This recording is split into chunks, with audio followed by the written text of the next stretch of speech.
Welcome to the Joy of Editing with Dave Kelly. Thank you so much for joining me today. Today I'm looking at another black and white conversion method, and this time I'm using a product called DXO FilmPack 5. This is a really cool product. It's one of my favorite ways of getting a black and white conversion because it really does a nice job at emulating different types of films and things like that, and papers, and it works with textures and light leaks. It's really a fun program, and I think you'll see that it is really a special piece of software. So come and join me and stick with me to the end because there's going to be a lot of nice features inside of this program that you're going to want to see. So let's get started. Here is the image that I made inside of DXO FilmPack 5 right here. It's a really nice conversion. Didn't do much at all to it, to be honest with you. And then let's look at the before. So I'm coming to layer 1 here and click the eyeball. So there's the before and here is the after. All right, so let's get started. First off, let's get rid of this layer 1. So it's already highlighted. So let's just click on the trash can and get rid of that guy. He goes away. Now we want to duplicate our background layer. So on a PC, we would press Control J. On a Mac, we would do Command J. So Command J, because I'm on a Mac, duplicate my background layer. Very important so we can work non-destructively. Then we're going to go up to our menu here at the top and click on Filter, come down to DXO Labs and click on DXO FilmPack 5. This is a plugin inside of Photoshop. And this opens up DXO FilmPack 5. Now today we're only interested in the black and white presets. These are your presets over here. You can see all your different presets. Up at the top we have some different things that we can do. For instance, modify, where we can pick a preset and then modify the adjustments. We can zoom in and out, go through some compare modes and save it at the end. And then we can look at our histogram here, or if we click on display, we can get rid of the adjustment interface to the right. And if we click on this guy here, we can see the navigator and the histogram. Or if we just want the navigator, we can click this histogram icon here and get rid of that. Or if we want them both on the screen, we can do that. Or if we want more real estate, we can click the navigator off as well. So I'm going to get as much real estate as I can, so I just want to see the presets here. And over here, you can filter your presets, okay? So if you come up to filter here, right now, and this is a cool program, we're going to look at it for color as well, and it emulates color films too. It's super. We're going to get into that later, so stay tuned for that one. So right now I have black and white checked, so I'm only seeing my black and white presets. Whoops. Black and white presets, and then we can show legacy films, which will give us negatives and slides. Right now I just have negatives on here because there's so much in here. I want to keep this video a little on the shorter side, but I just want you guys to see the power of it. Okay, it's more of an introductory level today, so I just want to show you the power of this particular program. So we got negative films there. All right, so that's filtering our presets here. Now we can just simply click on a preset and see the preset, but I'll tell you what I really like about it is over here to the left, see where it gives you the description, CHS 102, creator ADOX, type black and white film, first produced 2012. End of production, still available today. And then you can read a description about this particular film. Now you can use your up and down arrows to go through these different presets. And then you can read about the different types of films here and how they work. And it's really cool, right? You get all that information. I love that about this program. So let's go down through here and find something that we kind of like and let's work with it. It emulates the grains of the films and it's just really wonderful. I'm kind of liking that one right there. I mean, we could stay here all day, guys, and just go through these, but let's go with that one. I kind of like that one. This is a Pan F Plus 50, and it's made by Ilford. It's a black and white film, first produced in 2004. End of production, still available today. And again, we can read the different descriptions about it over here, which is really cool. If we want to get rid of this, just come down here and click on close and bang, there we go.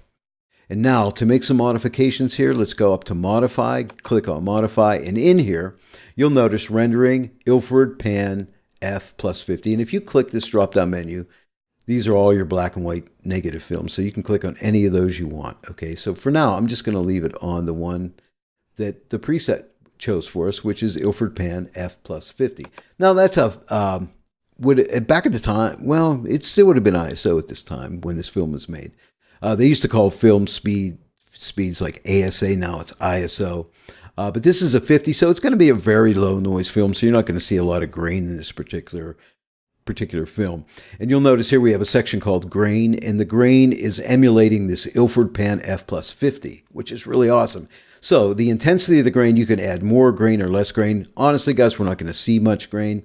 Let's zoom into 1:1 and see if we can see any grain in this image. Yeah, if you look here closely, I'm going to zoom in a little bit closer. All right. And that grain looks so natural. But let's take the intensity out. There you can see it. See, again, it's just an ISO 50, so there's not going to be a whole lot of grain in. I'm zoomed way in here, guys, way in. So I'm just going to, well, I'll tell you what, if you double click in this orange area here, you'll set that back to the center detent, okay? Same with all these sliders. If you double click on the orange or in the center here, anywhere in here actually, double click, that'll set them back to the default settings. All right, so there's that. But the grain, you can adjust the grain. You can adjust it for the size of print or what type of format camera and things you were using. So that's really nice. Now, to get this image back to full screen, we can come up here where it says zoom here and click on this icon right here to fit the screen. It's also Command 0 to fit the screen. All right, now, this is cool, toning right here. I love the toning here. You can tone the highlights and you can tone the low tones. And there's not a lot to this, but it's very, it's easy to use. There's not a lot of adjustment here, but it just cuts to the chase real quick. And again, it emulates what films and papers look like, guys, so it's really cool. So for instance, if we wanted to tone our highlights like a sepia tone, we could click this. I don't generally tone my highlights because I like my highlights to be pure. The only reason you'd really, in my opinion, want to tone a highlight is if you wanted your print to look like an old print. But I'm not really trying to emulate old prints. I'm trying to make fine art prints, okay? And so I don't generally tone my highlights. So I'm just going to come here to the high tones and click the little no tone button right there. And now I'm going to come to the low tones. And I'm just going to add a little bit of sepia to this. So I'm going to go over these little swatches and find the sepia swatch right here. Give it a little click. And there's my sepia tone. A little strong for me, so I'm going to take this intensity slider and move it to the left. And I just want to put a little tiny bit of sepia in there. And that looks really nice. I like that. Now, if I click toning here, I can collapse that. If I click grain, I can collapse that. Click rendering, collapse that. So we get a little more real estate over here. Now, the next setting is contrast, and the contrast is awesome. We have a regular contrast adjustment, you know, your typical contrast, add more contrast, take contrast away. Let's just add a little bit of contrast here. But then you have micro contrast and fine contrast. You don't often see a fine contrast adjustment. This fine contrast is really nice. It's like all the finer areas, if you adjust the contrast, it tends to give them a little sharper look, which is really nice. Now, you can drag this up pretty far, and it doesn't look too awful like a micro contrast will, and I'll show you that in a second. So I'm just going to add a little bit more detail pop in the fine details in the image, so I'm just going to bring that up to about a 28. Never overdo this stuff, guys, but whatever you like, set it there. Now, the micro contrast. Now, watch when I move this guy up. You got to be careful with this one. If you go too far, your image is going to look ugly, U-G-L-Y, totally ugly, guys, so be careful. This one you want to be very, very careful. I'm just going to add just ever so little, like a 8, which is not much, but that looks pretty good. Then we have highlights. Of course, we can move the highlights to the left and tone our highlights down, or move our highlights to the right and bring our highlights up. So that cloud pops up a little bit, so I'm going to bring that highlight up a little bit. We can adjust our midtones, pull our midtones up, or pull our midtones back, whichever we like. What do I like here? I think I like my midtones back a little bit. And then we have shadows. So we can open up the shadows, or we can close those shadows down, darken them up. I want kind of a moody image, so I'm just going to darken those shadows up just a little bit. All right. Now let's click on light color here, and then that closes that. And let's click on contrast, closes that section. Let's open up the channel mixer section. This is really cool.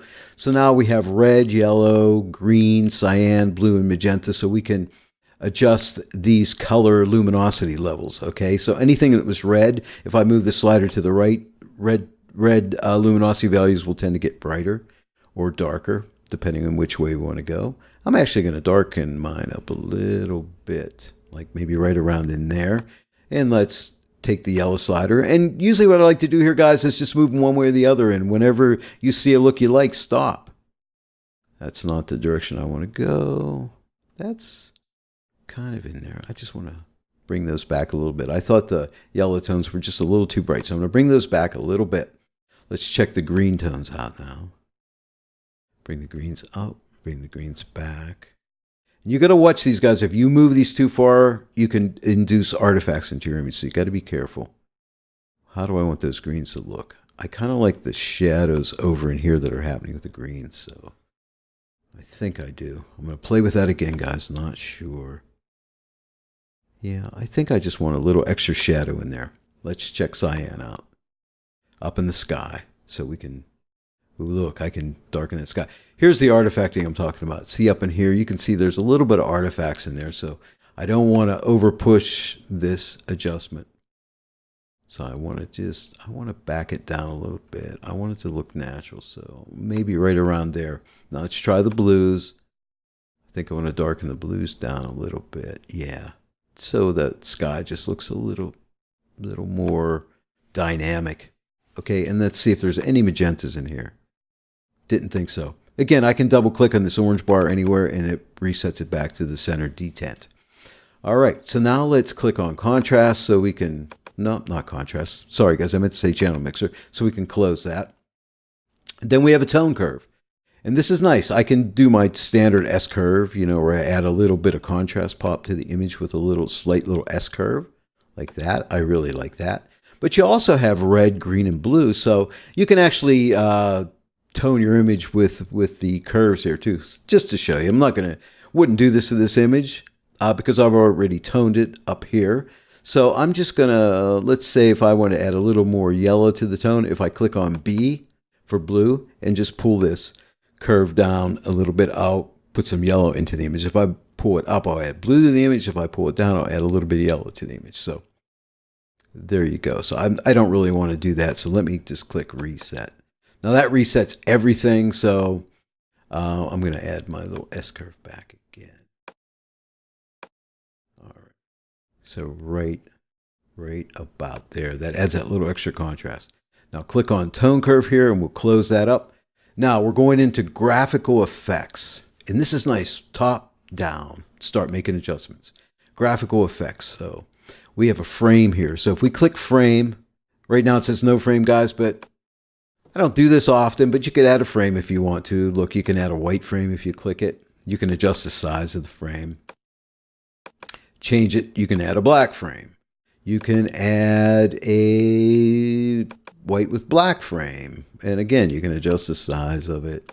Then they have some other really cool frames here, like simulating darkroom type frames, like when if you had an enlarger and you had you were holding your paper down flat, you would have like a I forget what you call it. Back in the darkroom days, I used to do my own darkroom work, and I forget, like an easel, I think we called it. I'm not sure, but it was like a metal plate that clamped down on your paper to hold your paper flat. And this is like showing you what that would look like if you put that down onto your paper. And so that's really cool, right? So it simulates all these old film looks. Here's slide, like a slide film. Okay, but there's a lot in here, guys, and you can play with them like old paper. You can emulate old paper and stuff like that. See the fade and it's turning brown here. So really cool. The thing about DXO, guys, they're really interested in authentic looking images, which is really cool. I love that about DXO.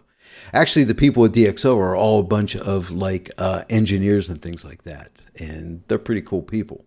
So, but for me, I don't want to put a frame on here, so I'm going to click no frame, but I wanted to show that to you. Look, here's texture. Not a whole lot of textures here, but the textures in here are really nice. Here, like, emulates a paper grain. Here, here's another paper grain. And then you can pull up the intensity. Okay, so really cool stuff. And here's like a creased paper. So that's really nice. And you can hit randomize and randomize the way the creases are going and things like that. So pretty cool. Look at the tear in the paper. That's really sweet, isn't it? I want to make my beautiful fine art digital image look like an old photo that's all ripped up. No, I really don't. But sometimes I like to play with this stuff, and sometimes I want my image to look that way. But for now, let's go to no texture.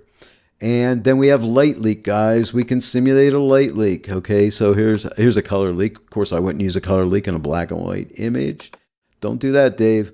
Let's use a white leak like this. Let's try this one. Okay, so there's a light leak. There's another light leak. All right, and again, you can randomize, move those light leaks around any way you want them to go. Really cool. Let's go to no leak. All right, so there's the light leak. So now we come down to lens effects, filter. Now, this filter will emulate different filters that we used to put on our lenses when we were using black and white negative films. Like we put a yellow filter on our lens if we wanted our skies to go darker and our foliage to get lighter and things like that. So right now it says no filter, but let's just see some of these. Like here's yellow filter. Sky gets a little darker. The green areas and things like that get lighter. And then you have like a density that you can pull that back or up more, depending on what you want, what look you're looking for. Here's like an orange filter, what an orange filter would do. We can increase the density or pull it back. Now that adds a lot of nice broodiness and to this particular image. But so you can experiment with that stuff. But for now, guys, I'm going to leave it with no filter. And let's click filter here to collapse this. And let's also collapse our frame so we get more real estate here. And collapse our texture and collapse our light leak. And then we come to, we did filter, let's do creative vignetting. All right, now, right now it says intensity. Now watch when I move this vignetting to the left and everything gets dark, but you notice these other sliders popped up as soon as I did that, right? So I can darken with vignette or I can lighten with vignette, okay? But typically we're gonna darken with vignette generally. And we have a midpoint adjustment. This is your typical vignetting adjustments. I honestly don't vignette in here. I'm gonna do that in Photoshop, but I just want you guys to see that. And you can also set the center of the vignette and all that stuff there too. So, but for now, I'm not gonna play with that too much. I'm just going to double click here, reset that back, and the other sliders go away. One slider or adjustment I do like in here is this blur. And it's vignetting, and it's also soft focus. So watch when I click this to the right. Okay. So it's a vignetted blur. Isn't that cool? I hope I said that right. A vignetted blur. Okay. And then you can click this set center button, and you can move the center around. So like if I want my blur to be there, if I want my blur to be here. Looks really kind of cool, right? And then you can adjust the intensity of that blur. Okay. You can adjust the radius of it. Okay, so you can make a smaller radius or build that radius out depending where you want it, which is really nice.